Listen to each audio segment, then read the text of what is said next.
Welcome to the Marcus Freeman Show, presented by TireRack.com. I'm your host, Tony Simeone, joined by the head coach, Marcus Freeman. Coach, you said after the game winning was hard. This is your first career win as a head coach. What did it feel like to get that first win against Cal?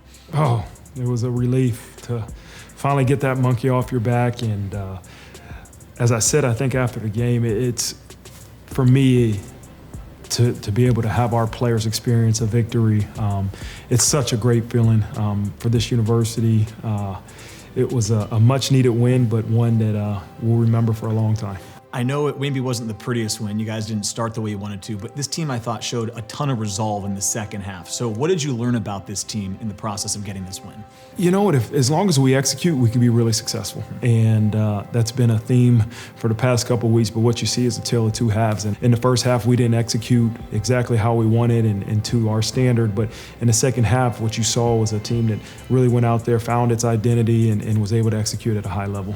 Coach, appreciate it. When we come back, we'll break down the entire victory on this week's edition of the Marcus Freeman Show, presented by TireRack.com. It's now time to break down this week's game. Coach, you talked a lot coming into this week about execution. I know that was a huge talking point for you, so I want to go to the week before the game. What did you guys do, and what did you see throughout the week from your team that you liked about the way they were preparing to execute going forward? Well, it wasn't perfect, but I think it was really the urgency to correct it. It was the ability for us as coaches to talk through some situations and really dive deep into what and why we were doing things. And then we could hold our players accountable. And again, it's never going to be perfect. We understand that, but it's the ability to make sure that everybody's on the same page. We eliminate all confusion. That gives you a chance to execute on Saturday. Your defense, I thought, we've talked about now, they haven't taken the ball away yet in 3 games, but I thought they did a great job in that first quarter, creating 3 and outs of their own. One guy I wanted to ask you about in particular is Jacob Lacey. Saw his name called a couple times in this game. This is a guy who's been in the program, really seems to have taken some strides. To see him make the plays he did, what excited you about his performance? Well, Lacey's a guy that always plays with a high motor. He's a very active football player. Is he prototype size-wise? No, but what he brings to the field, that element of activeness, the element of effort. That's what you saw on Saturday, and he was able to be very disruptive, create some negative yardage plays, and I think he's playing at a high level right now. Cal got the first score of this game, and then it seemed like you guys made a shift. You started to really focus and emphasize the running game. When you guys got your first touchdown, we saw a lot of Chris Tyree, a lot of Audric Estime. What was the discussion like with you and Coach Reese and the offense to say, hey, we need to really emphasize the run here and prioritize it? Yeah, I think we had a great plan early of being able to exploit some different things we thought we saw on film, but we just were not executing. And so the conversation was, okay, let's relax and let's establish our run game. And we did that, and we were able to open up some things in the pass game and be able to hit some balls because I believe the confidence was gained from being able to establish the run, and so the execution started happening. One more name I just had written down, DJ Brown, I thought made a big open field tackle on a 3rd and 10 that held them to a field goal. I thought the name of the game in the first half was the defense just keeping it there and giving your offense a time to catch up. What does that mean to you as a head coach in the defense? Well, he's a dependable player. That's why DJ Brown's on the field. You know what you're going to get out of him, and if he does not make that one-on-one tackle, that's going in for a touchdown. And for him to make a dominating tackle in that situation, hold that offense at 3 points was a huge confidence boost for our team. 10-7 at halftime. Again, you're now going into the locker room trailing in this game. Just what's the discussion like? What's the message to the team? Because I imagine at that point there's at least some concern about the inability to score points in the first half and maybe not playing the way you hope to come out in the first 30 minutes. So as a head coach, what's your job and what's your message in that locker room? I told him to relax. I said, I felt like there was such a panic and a tightness about him that was, we have to win, we have to execute, we got to find a way to make sure we don't lose this game. And I said, guys, relax, remember who you are, remember what got you here, and go out and play the game of football. Stop worrying about all the things that don't matter. Go execute, play the game at a high level, and they were able to do that. It seemed like they responded. You get the big 3 and out of the locker room, which I know got a lot of momentum for you. Another name, Jason Adamalola, who's been here forever, makes a big stop. To see the defense get out the field just like that and get the offense the ball back, what kind of energy did that give the sideline? Oh, that was huge because we knew it wasn't like the offense was getting the ball to come out of the half, right? We knew we needed to get a defensive stop. We get a 3 and out. They punt the ball, our offense goes, and we execute, and they're able to score. It was a huge momentum builder that really kind of propelled the second half, but it was a confidence builder too. You got the ball back, and then you get a chance to take your first lead with a really nice drive. Again, the running game was emphasized. Audric Estime, I think I just heard you in the press conference. You guys called the same play at one point 4 consecutive times. First, tell me what the communication is like there when you say, keep running it until they stop it. And then just how pleased were you to see this offensive line get that push up front that you know they can generate? Well, it was the confidence I have in our O-line and Audric, and I was the first one, I think, after the first or second time we ran it, I said, run it again, run it again. But then by the third and fourth time, Tommy Reese was like, run it again, run it again. And so we had confidence that at that moment, man, we didn't need to change. Get lined up. Don't give the defense a chance really to sub or to come up with a different plan and find a way to get the ball in the end zone, and we did. Cal did what they're supposed to do at this point. They responded with a great drive of their own to take a 17-14 lead. I thought your offense did a great job, too, to come back and do what you had to do. I thought, Drew, you mentioned him, 4 of his first 9, but then 13 of 14 to end the game. It was around this time you started to make some big throws for your team.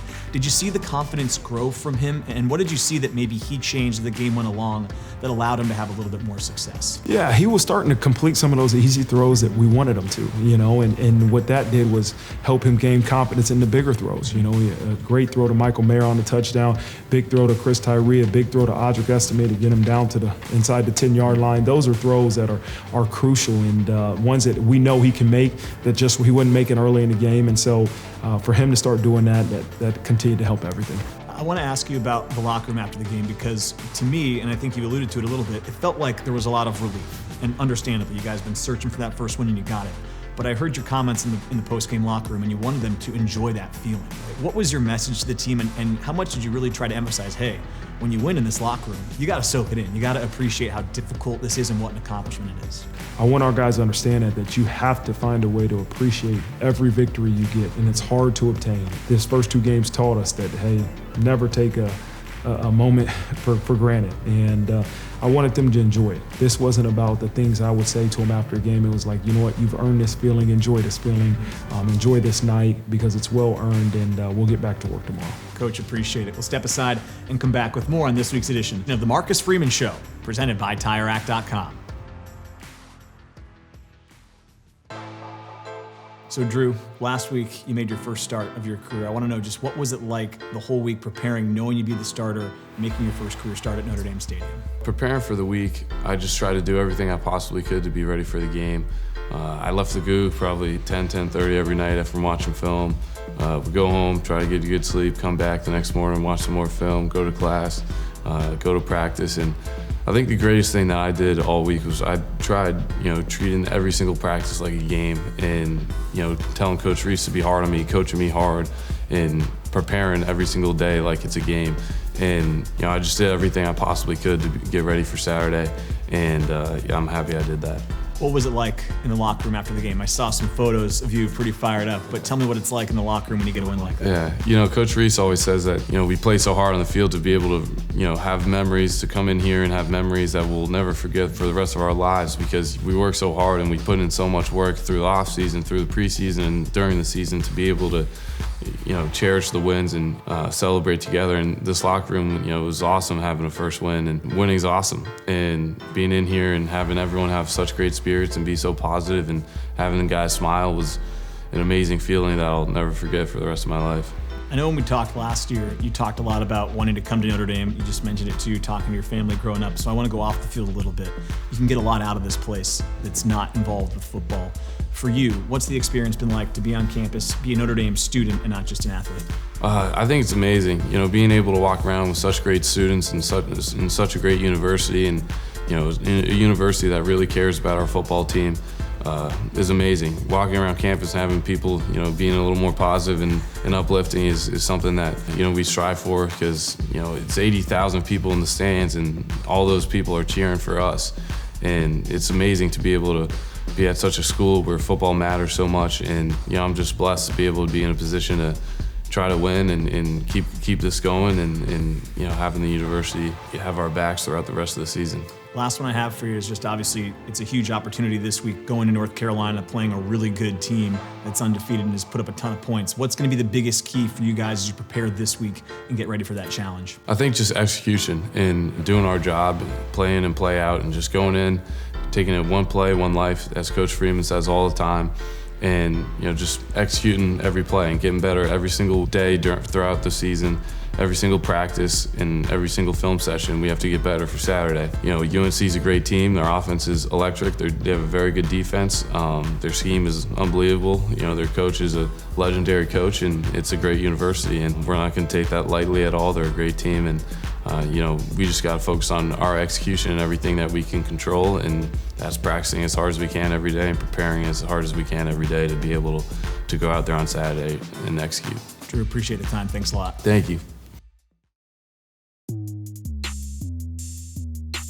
It's now time for this week's edition of Irish Intel, where we go inside the play. Coach, going to break down a few plays here, but start with Jacob Lacey getting in the backfield. Defensive line looked a lot more like themselves this week against Cal. Talk me through how he makes this sack.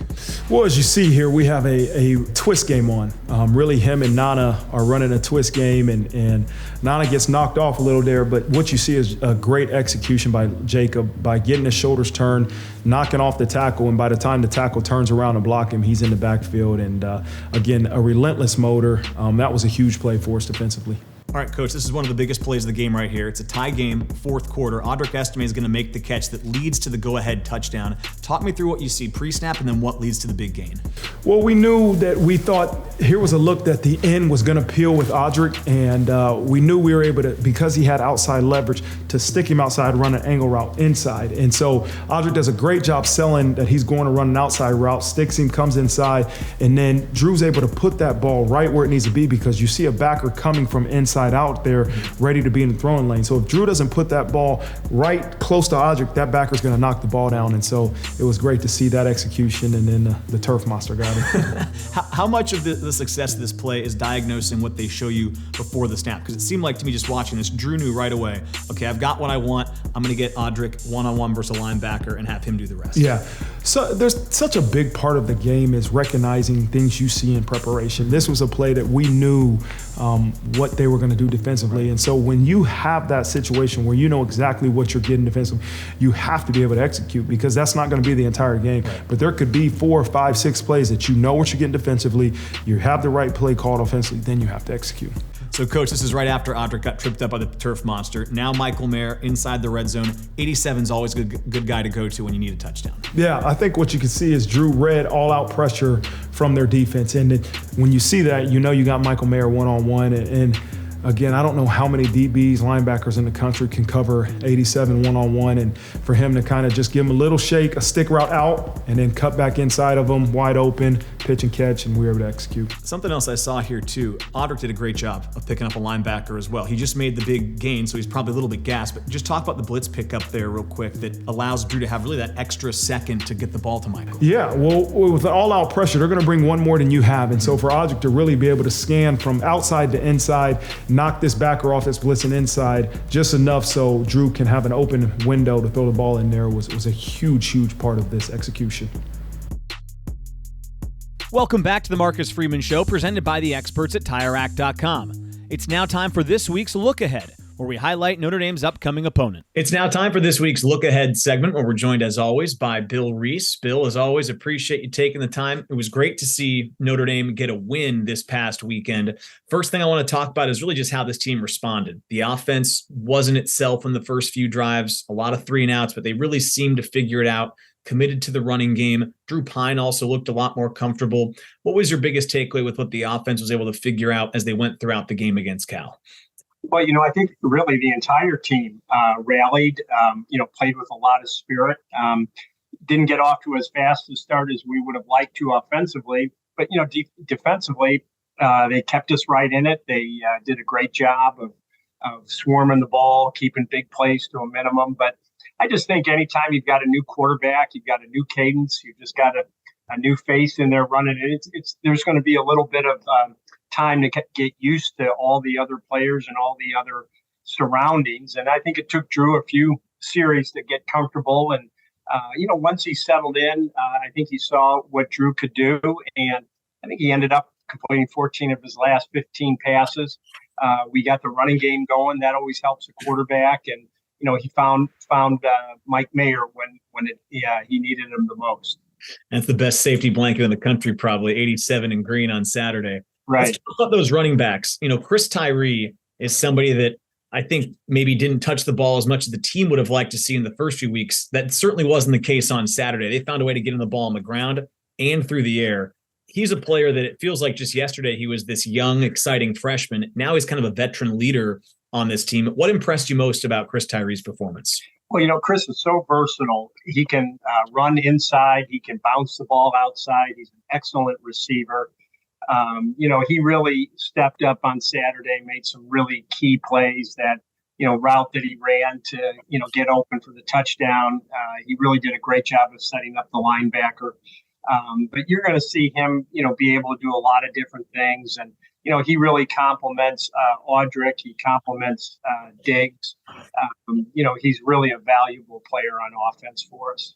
I wanted to ask you about Audric Estime because really since he came on campus, the most obvious thing is his build that jumps out at you. He's so big. He's so bullying when he's out there running the ball. But it takes a lot of skill to run the way he did between the tackles on Saturday. That was kind of a coming out party a little bit, I think, for him. When you watched him back on film, just what impressed you about his performance on Saturday? Well, he's always had the strength and he's had power. He could move the pile. But what really separates him and where he's growing is his vision, his patience, being able to find the soft spots in the defense.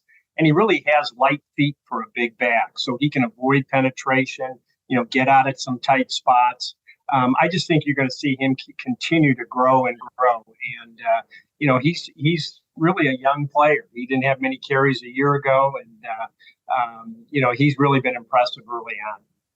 On the defensive side of the ball, I know everyone is still hungry for that first takeaway of the year, but I look at it from the big picture, and this team has done a great job of limiting opponents. Nobody yet has scored in the 30-point range against this team, so it tells you how well they've contained opposing offenses. I thought they did a great job early on in the game keeping the offense in it. A couple names I wanted to throw out at you and just see what you thought. The defensive line seemed like they were kind of back to their old ways, getting a lot of pressure. Jacob Lacey and Isaiah Foskey got some timely sacks. Just what impressed you most about the defensive line on Saturday? Well, you're right. The defense has been keeping points down to a minimum, and that's really the most important stat that at the end of the day you really got to look at. And they've been doing a great job of keeping the ball in front of them, pressuring the quarterback, mixing up their coverages. They've done a real nice job of tackling. There were some really good open field tackles on Saturday. So they've really done a good job collectively as a defense. And, obviously Foskey's been a big name and a headliner, and he really had an outstanding game on Saturday. But Jacob Lacey as well. And I think it's really, shows the depth that we have. We were able to role play players in there, keep everybody fresh. So when, they got in there, they could perform and be productive. I thought the Adamio was both had good games on Saturday as well, not only versus the run, but rushing the passer. Talked about how they haven't created a turnover yet. And I think because of that, it can be easy to overlook the secondary because no one's had that big pick. Almost had the scoop and score, I guess, on the play that was called back at the end. But to me, they haven't allowed a lot of big home run plays against. The secondary has done a great job of keeping opponents in front of them. I think of the names, whether it's Tariq Bracy, Clarence Lewis, Cam Hart, Brandon Joseph, of course, the transfer. It seems like everybody's played really solid, and also some young freshmen in the secondary as well. When you guys have been evaluating the secondary, what's kind of the general takeaway about how they've been playing? Because the big interception or the big takeaway has not been there, but they seem to do a great job of limiting big plays. Well, they really have. And they do a lot of different things back there, from zone coverage to brackets to man-to-man. And, all in all, the coverage has been tight. There hasn't been a lot of leakage, and they've done a really good job of blanketing the receivers. When you play Ohio State, you're not going to see a better group of receivers than they did. And our guys, I thought, really showed well there. And, it's a tough position when you're out there on an island, but whether they're younger players, older players. We've got a real nice mix going back there right now, a nice rotation. So guys can stay fresh as the game goes on. But it's a skilled group. And, really, it's like I said, it's a good mix of older and younger players. Last one I have for you on this game before we turn our attention towards North Carolina is just, I guess, how much you think this win can free up the entire team. I think that everybody, I got the sense after the game, was kind of relief that you got the first win out of the way. You got Marcus Freeman his first win as a head coach. I know everybody was excited to accomplish. When you get that first win, and you've been a part of football teams, for a long time, Bill, when you get that monkey off your back, how can that kind of free this team up to maybe play the way they're capable of the rest of the way? It just validates the hard work that you put in, the direction that the program is going, that, everybody can pull together, everybody's accountable. And now they see, hey, when we do things the proper way, which we have done, but, it validates where we're at. And it's like you say, there is a relief that you get that first win, and now let's move on. And we've got a good opponent coming up this week. All right, let's focus on that opponent, North Carolina. Mack Brown going back there, it seems to really have just rejuvenated the North Carolina football brand. They came here last year. They've had high-powered offenses under him. Let's first just talk about Mack Brown. I mean, he's a name that's, one of the most well-known names in coaching. I think Marcus Freeman in his press conference this week was asked about his experience in coaching, how he started coaching before Coach Freeman was even born. So it tells you how long he's been around the game. When you think of Mack Brown, just what comes to mind for what he means to the sport of college football? Well, he means a lot. He's a Hall of Fame coach. He's won the national championship at Texas. And, people don't probably remember he was a coach at App State for a year. He was a coach down at Tulane. He's seen a lot of different programs. He's built a lot of different programs. And, he's what college coaching is all about. He really cares about the players. He's been at good institutions where there's been balance between the football, the academics. He does it the right way. He's a terrific person and a terrific coach, and Carolina made a smart move bringing him back. Let's talk about this UNC team, especially what we're going to see on Saturday. The offense is the first thing that comes to mind. They're averaging over 50 points a game. I think most people that follow the sport at least remember the 63-61 game against Appalachian State in week 1. They've got a really talented freshman quarterback in Drake May. When you guys have begun to break them down and look at what they do well to get ready for that offense, what are the biggest keys? What do you have to be wary of? Because they've got all kinds of firepower on that side of the ball. Well, they go from Sam Howell, who was a 4-year starter, to Drake May, and, they haven't slowed down a bit. They play a quick pace, tempo offense. Drake May has been outstanding. What really has jumped out is not only has he been an accurate passer, but when he gets pressured, he can take off, run. He throws very well on the run, very accurate. So he presents a lot of problems. And like I said, they haven't missed the beat. They've got 3 outstanding running backs, 2 of whom are freshmen, Hampton and Petaway, and they've stepped right in. And they have not lost anything in the run game with those 2 freshman backs, and they've got a third back in Jones. But all in all, I think it's really going to be our ability to slow them down and our ability to hang on to the ball. Because, they've got a lot of weapons on offense, and it's a little bit like, we played them last year. We're going to have to score some points because they're going to score some points. Let's talk about what it's going to take then to score some points. When you look at the other side of the ball, the North Carolina defense probably getting overlooked because of how talented the offense is. But schematically, what will they do that Irish fans will have to be paying attention to on Saturday? And what challenges do they present on the defensive side of the ball? Well, they have a new defensive coordinator, Gene Chizik, that people will recognize that name, won a national championship down at Auburn. And, he's a very good defensive mind, defensive coach, has always been ahead of the time, really, with what he does defensively. He's very innovative. I just think like anything else, they're going to have athletic guys. They're going to be long in the back end at corner and at safety, and they've got some good pass rushers. They just haven't been as consistent as they want to, and their offense scores so quickly that their defense is back out there. So that puts them a little bit at a disadvantage. But, we're going to have to be very strategic in how we play them and what we want to do. But we're going to have to be able to score points because, they've scored points on everybody they play. Last one I have for you, Bill, is really just about going into the bye week. This is, of course, the bye week this year comes a little bit earlier for Notre Dame than usual. It comes usually right around the mid-season point. This is kind of 1/3 of the way into the year. As you prepare a team to go into the bye week, just how valuable is it to finish on a high note, take that momentum in so that when you come out for that BYU game on the other side of it, you've got the right kind of momentum heading into the back half of the season? Well, it's like anything else. You want to take care of business first this week.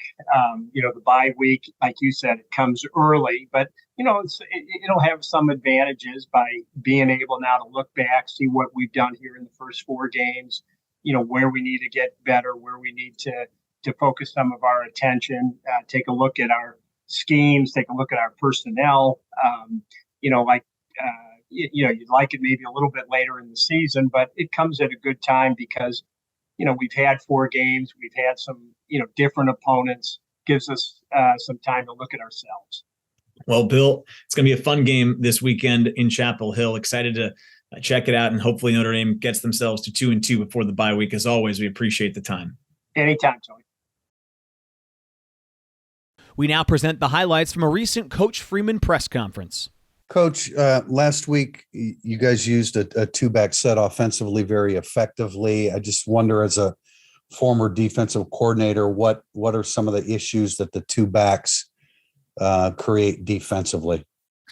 Well, I think it's the ability to use one of those 2 backs in a different position. That's what creates the mismatch. You can use Chris Tyree in the backfield, use him in the slot. That to me is do you treat him as a running back? Do you treat him as a wide receiver? Is it 11 personnel? Is it 21 personnel? Those will truly change the way you call defenses depending on what they do. And so I think the ability for us to use Chris in so many different ways, it really can present some challenges to a defense. Reminder, everyone, please use the raise hand function so we can get this flowing a little bit. Next question will be from Pete Sampson. Marcus, I had a couple about Drew Pine. The first one was, I don't know if you sort of do a debrief after the game to talk to him about whether he had nerves or just sort of like what happened at the beginning of the game so you can sort of figure out how not to repeat it. And then the other one was Tommy had talked about having him sort of be 1/11th of the offense, which I don't think we think of quarterbacks as just 1/11th of the offense because they're quarterbacks. So how do you balance him just sort of fitting in, but also him being a guy that has to lead? Yeah. I think he was just trying to force the ball, force plays early in the game. He was making uncharacteristic mistakes. And that's a reflection of maybe your first start. Everybody talks about the case of the yips that you see amongst all sports. And it was just one of those, to me, the start of a game, man. He was, easy throws that he usually makes. He was throwing a little bit low and we weren't helping him. That's the other part is that, we have to help him as an offense, make sure we're catching him. Ball might be a little bit low. We got to catch those balls. Some of the balls were uncatchable, but, that was just something that we have to make sure we're helping him. Now getting a snap, that's on him, And so, listen, I know Drew feels strongly about his performance and about how he starts a game, and I know he's working on it. I don't think you'll see a repeat performance to start a game, and we have the utmost confidence in him. As part of being his 1/11th, yeah, I think obviously the quarterback position, there's a lot of value. It touches the ball every single play. So in terms of you are 1/11th of the offense, but you truly impact the play because you touch the ball every single play. And I think what Drew has to do is just continue to feel like in his head, I'm just 1/11. I got to do my job. When you talk about 1/11, it's just about doing your job. And I think that's what Coach Reese is trying to convey to him and everybody that's asking. It's about doing your job, and whatever it is your job to do, you got to accomplish it. And so all 11 people have to do their job being a quarterback too, even though he touches the ball every play. Next question will be from Patrick Engel. Marcus, I'm wondering if you can update the general health of the tight end room with where Mitch Evans is at and coming back from surgery there, and then heard Kevin Bauman might have gotten a little nicked up. Yeah, Mitch, he's not ready yet. I I hope he's able to get back, hopefully by the BYU game or soon thereafter. I know he's out of the boot. He's making his progression towards return.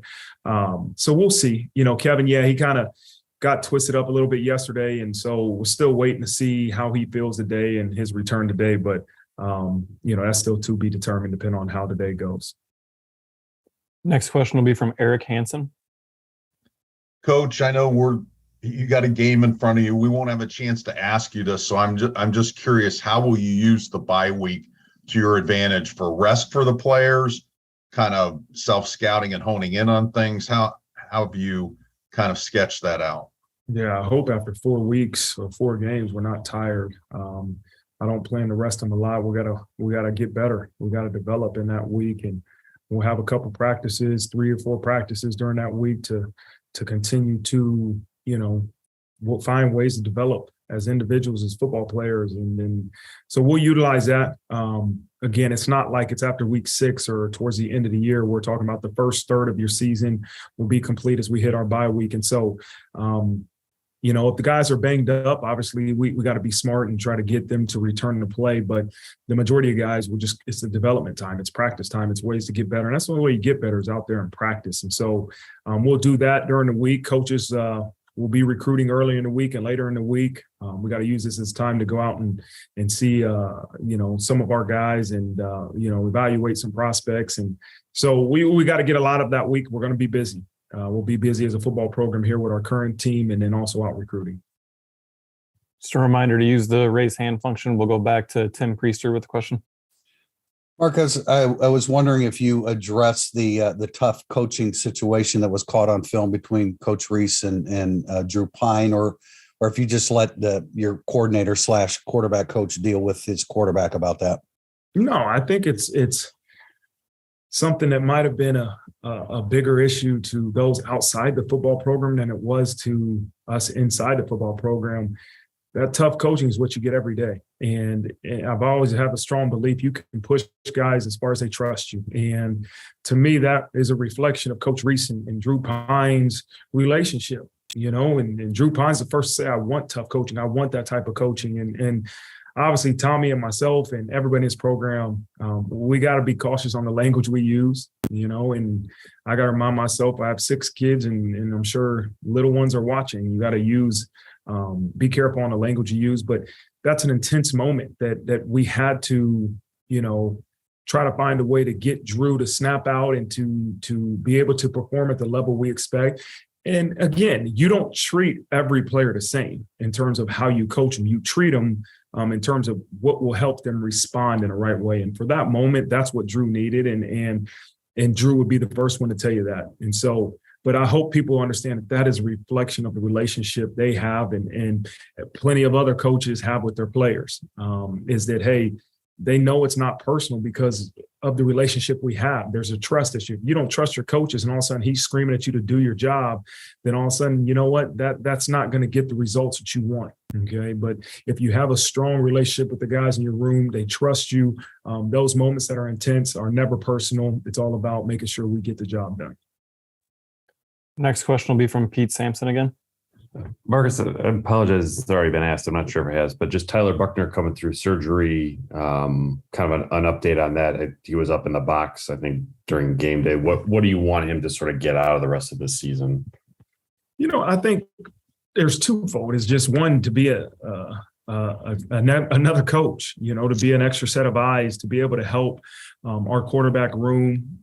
I think he might have been out there maybe charting a play or two, and writing things down to be able to kind of for himself. There's 2 things, right? How do you make yourself better even though you're not playing, right? And that can be to watching the play go on, charting things for yourself to write down and to learn, but also being a teacher, being able to communicate after a game or after a practice or during practice with some of those quarterbacks and say, hey, here's what I saw. What did you see? And so that's been a challenge I've kind of presented to Tyler, is that how do you make yourself better when you're not playing? You're not going to play, but you're here and you're a part of what we're doing. And so I think he's done a good job in 1 week of not even a week of being out and to help himself improve, but also help that quarterback room improve. Next question will be back to Eric Hansen. Hey, Coach, I was curious, as far as, I'm not trying to put plan B in your head, but if you had to go to plan B because of an injury, how comfortable would you be with Steve Angeli now having a couple weeks running the Notre Dame offense and not focusing on the scout team? There's no other option. Yeah. And Eric, and that we have to be comfortable. And that's, that's Coach Reese and all of our job is to make sure that we have a package. Listen, you can't ask someone to do things that they're not capable of doing. I don't think you're going to ask Steve Angeli to run every single play that you're asking Drew Pine to run. It takes time to learn the entire package, the entire offensive system. But guess what? Steve Angeli, if he's presented with the opportunity, has to go in there and execute. He has to go in there and be able to do what we need our quarterbacks to do. And so we have to meet him halfway. We got to be able to ask Steve Angeli to do the things that we know he can do. But it also has to be enough that you're not running one play. And so I feel really strongly about the way he's prepared. He's prepared not as the scout team quarterback, but as a quarterback that can be ready to go into the game. And he has the greatest example in Drew Pine, being in that room. And so I've also challenged Drew Pine to say, hey, man, anytime you're watching film, anytime you're getting extra film in and studying,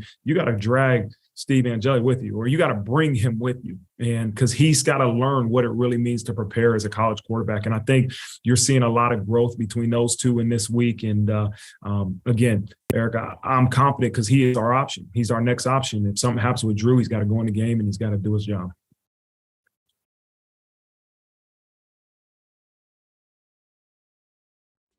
It's time now to wrap up this week's edition of Inside Notre Dame Football, presented by TireRack.com. Coach, first 2 weeks didn't go the way you wanted. This week you get the result you've been looking for. I'm curious, just what do you take away from this week, whether it's in preparation or what you saw on the field on Saturday, to try to replicate going forward to generate more wins the rest of the year?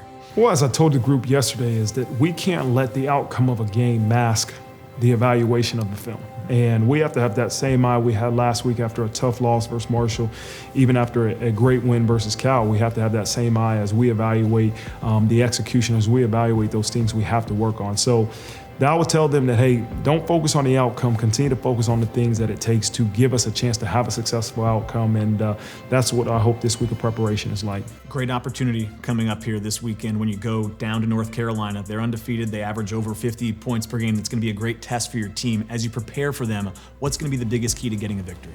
Well, I think we got to look at both sides of the ball in terms of what's going to give us a chance to have success. Obviously, we're facing defensively extremely talented, scoring offense and well executing offense that has scored a lot of points this year and even in the previous years. And so we have to make sure we have a great plan to limit what they're trying to do and to, kind of limit their playmakers that they have all over the field offensively. And defensively, our offense, we got to make sure that we're proficient with the areas we're trying to attack. And we got to look at their defense and say, okay, what areas can we have some success at? And they have playmakers all over the board too defensively. And so we have to be efficient. We have to make sure that we have a balanced run and pass game, and that whatever happens, we got to be able to adjust to what they're doing defensively. Coach, appreciate it. We'll talk to you next week. All right, thank you. You're listening to The Marcus Freeman Show, presented by the experts at TireRack.com.